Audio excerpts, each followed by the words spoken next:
Hi friends, ಎಲ್ಲ ಹೇಗಿದ್ದೀರಾ? ಎಲ್ಲ ಚೆನ್ನಾಗಿದ್ದೀರಾ ಅಂತ ಭಾವಿಸ್ತೀನಿ. ಇವತ್ತು ನೋಡಿ, ಹುಣಸೆ ಹುಳಿ ಗೊಜ್ಜು ಮಾಡಲಿಕ್ಕೆ ಖಾರ ಪುಡಿ ತೊಗೊಂಡಿದ್ದೀನಿ, 2 ಸ್ಪೂನು ಬೆಳ್ಳುಳ್ಳಿ ಜಜ್ಜಿ ತೊಗೊಂಡಿದ್ದೀನಿ, ಕರಿಬೇವು, ಒಣಮೆಣಸಿನ್ಕಾಯಿ ಮತ್ತು ಹುಣಸೆ ಹುಳಿ ನೆನೆಸಿಟ್ಟಿದ್ದೀನಿ. ಆಯಿತಾ? ಇವಾಗ ಹುಣಸೆಹಣ್ಣ ಕಿವುಚ್ಕೊಂಡು ತೊಗೊಳ್ಳೋಣ ನೀರನ್ನ.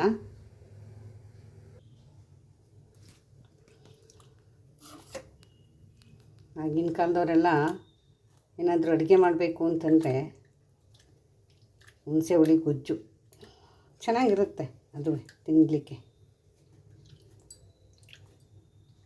ಫಾಸ್ಟಾಗುತ್ತೆ ಅಡುಗೆಗಳು. ಅಲ್ಲಿ ತರಕಾರಿ ಕುಯ್ಯೋಂಗಿಲ್ಲ, ಈರುಳ್ಳಿ ಹೆಚ್ಚೋಂಗಿಲ್ಲ, ಏನಂದ್ರೆ ಏನಿಲ್ಲ.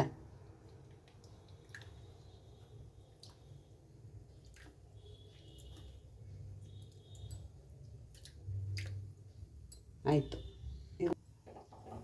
ಈಗ ಒಲೆ ಹಚ್ಕೊಳ್ಳೋದು. ಬಾಣಲಿ ಕಾಯಿಲಿ.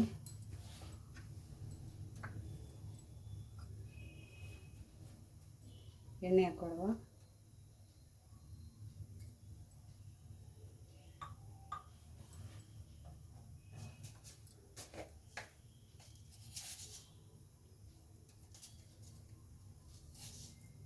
ಸ್ವಲ್ಪ ಸಾಸಿವೆ,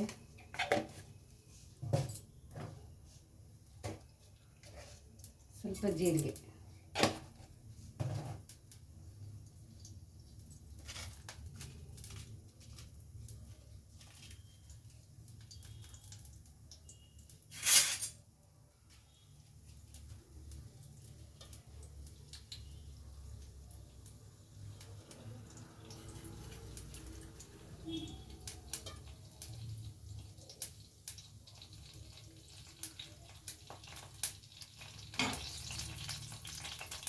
ಮೆಣಸಿನ್ಕಾಯಿ,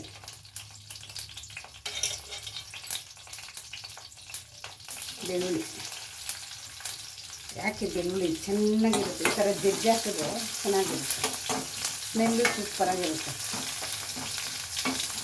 ಸ್ವಲ್ಪ ತಿನ್ನೋದಿಸ್ಕೊಳ್ಳೋಣ.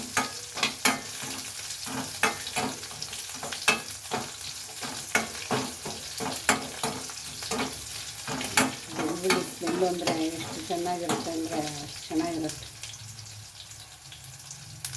ಕರಿಬೇವು,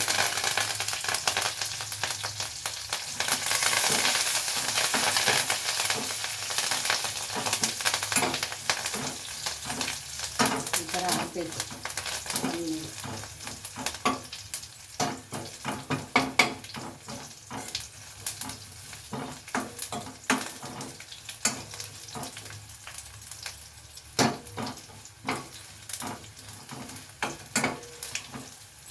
ಈಗ ಹುಣಸೆ ಹುಳಿ ಕಿವುಚ್ಕೊಂಡಿದ್ವಲ್ಲ, ಅದ್ರ ಜೊತೆಗೆ ಖಾರ ಪುಡಿ ಹಾಕ್ಬಿಟ್ಟು ಕಲಿಸ್ಬಿಟ್ಟು ಹಾಕುವ.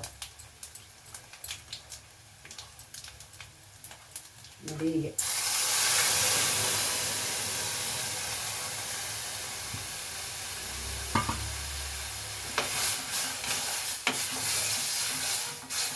ಬೇಯಬೇಕದು.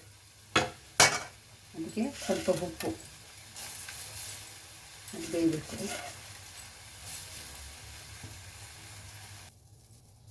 ಬೇಯ್ದು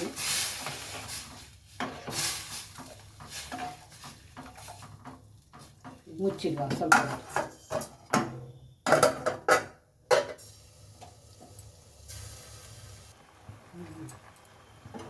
ಈಗ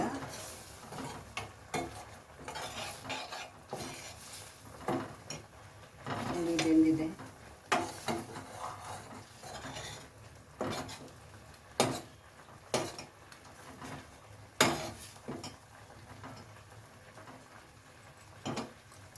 ಅಷ್ಟೇ, ಆಫ್ ಮಾಡಿಬಿಡೋದು. ನೋಡಿಬಿಟ್ಟು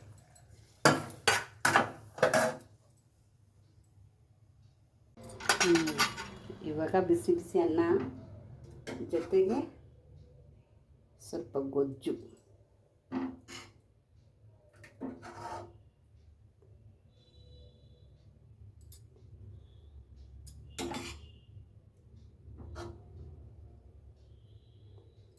ಸ್ವಲ್ಪ ಇದ್ದರೆ ಸಾಕದು ಗೊಜ್ಜು. ಇಷ್ಟು ಅನ್ನ ತಿನ್ಬೋದು, ಚೆನ್ನಾಗಿರುತ್ತೆ.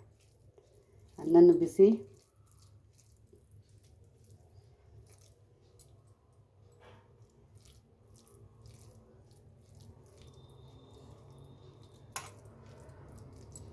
ಅದೆಲ್ಲ ಜಾಸ್ತಿ ನಮ್ಮ ತಾಯಿ ಮನೇಲಿ ಮಾಡೋರು ನೋಡಿ ಹೀಗೆ ಚೆನ್ನಾಗಿರುತ್ತೆ. ಇದಕ್ಕೊಂದು ಸ್ವಲ್ಪ ತುಪ್ಪ ಹಾಕೋಬೇಕು, ಇನ್ನೂ ಚೆನ್ನಾಗಿರುತ್ತೆ.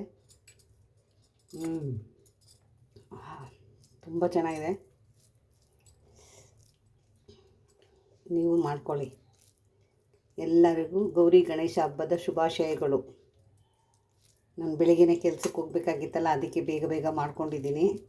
ಸಂಜೆ ಬಂದು ಹಬ್ಬ ಮಾಡ್ತೀನಿ ನಾನು. ನೀವು ಹೀಗೆ ಮಾಡಿಕೊಂಡು ತಿಂದ್ಕೊಳ್ಳಿ. ಈ ವಿಡಿಯೋ ಇಷ್ಟ ಆದರೆ ಲೈಕ್ ಮಾಡಿ, ಶೇರ್ ಮಾಡಿ, ಕಮೆಂಟ್ ಮಾಡಿ. ಧನ್ಯವಾದ. Thank you.